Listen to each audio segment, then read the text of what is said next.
अपरा एकादशी व्रत कथा। ज्येष्ठ कृष्ण पक्ष की एकादशी को अपरा एकादशी कहते हैं। अपरा एकादशी का व्रत भगवान विष्णु को समर्पित होता है और इस व्रत को करने से मनुष्य को सभी पापों से मुक्ति मिलती है।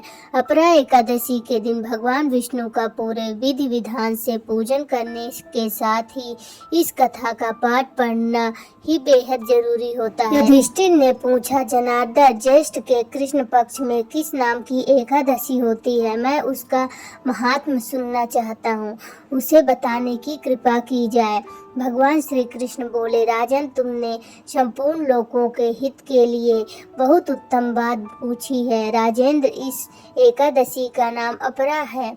यह बहुत ही पुण्य प्रदान करने वाली और बड़े बड़े पापों का नाश करने वाली है। ब्रह्म हत्या से दबा हुआ, गोत्र की हत्या करने वाला, गर्भस्थ बालक को मारने वाला, पर निंदक तथा पर स्त्री लंपट पुरुष भी अपरा एकादशी के सेवन से निश्चय ही पाप रहित हो जाता है। जो झूठी गवाही देता है, माप तौल में धोखा देता है, बिना जाने ही नक्षत्रों की गणना करता है और कूटनीति से आयुर्वेद का ज्ञाता बनकर वैद्य का नाम करता है, ये सब नरकों में निवास करने वाले प्राणी हैं।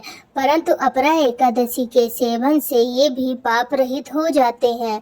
यदि क्षत्रिय छात्र धर्म का परित्याग करने युद्ध से भागता है तो वह क्षत्रियोचित धर्म से भ्रष्ट होने के कारण घोर नरक में पड़ता है। जो शिष्य विद्या प्राप्त करके स्वयं ही गुरु की निंदा करता है, वह भी महापातकों से युक्त होकर भयंकर नरक में गिरता है। किंतु अपरा एकादशी के सेवन से ऐसे मनुष्य भी सद्गति को प्राप्त होते हैं। माघ में जब सूर्य मकर राशि पर स्थित हो, उस समय प्रयाग में स्नान करने वाले मनुष्य को जो पुण्य प्राप्त होता है तथा काशी में शिवरात्रि का व्रत करने से जो पुण्य प्राप्त होता है, गया में पिंडदान करके पितरों को तृप्त प्रदान करने वाला पुरुष जिस पुण्य का भागी होता है, बृहस्पति के सिंह राशि पर स्थित होने पर गोदावरी में स्नान करने वाला मानव जिस फल को प्राप्त करता है, बदरिकाश्रम की यात्रा के समय भगवान केदारनाथ के दर्शन से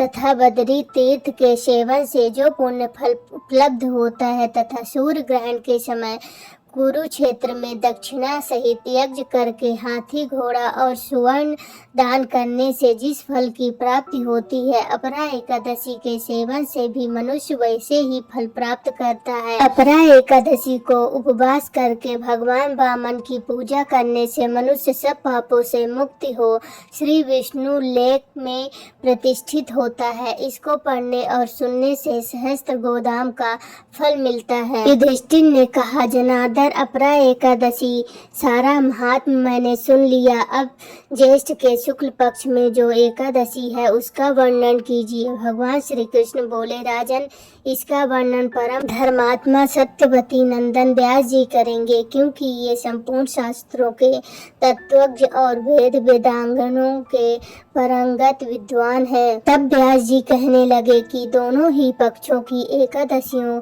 में भोजन न करें। द्वादशी को स्नान आदि से पवित्र होकर फूलों से भगवान की पूजा करें और नित्य कर्म समाप्त होने के पश्चात पहले ब्राह्मणों को भोजन देकर अंत में स्वयं भोजन करें। राजन, जन्ना शौच और मरना शौच में भी एकादशी को भोजन नहीं करना चाहिए।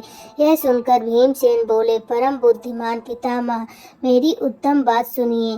राजा युधिष्ठिर, माता न कुंती, द्रौपदी, अर्जुन, नकुल और सहदेव ये एकादशी को कभी भोजन नहीं करते तथा मुझसे भी ये सभी यही कहते हैं कि भीमसेन, तुम भी एकादशी को ना खाया करो।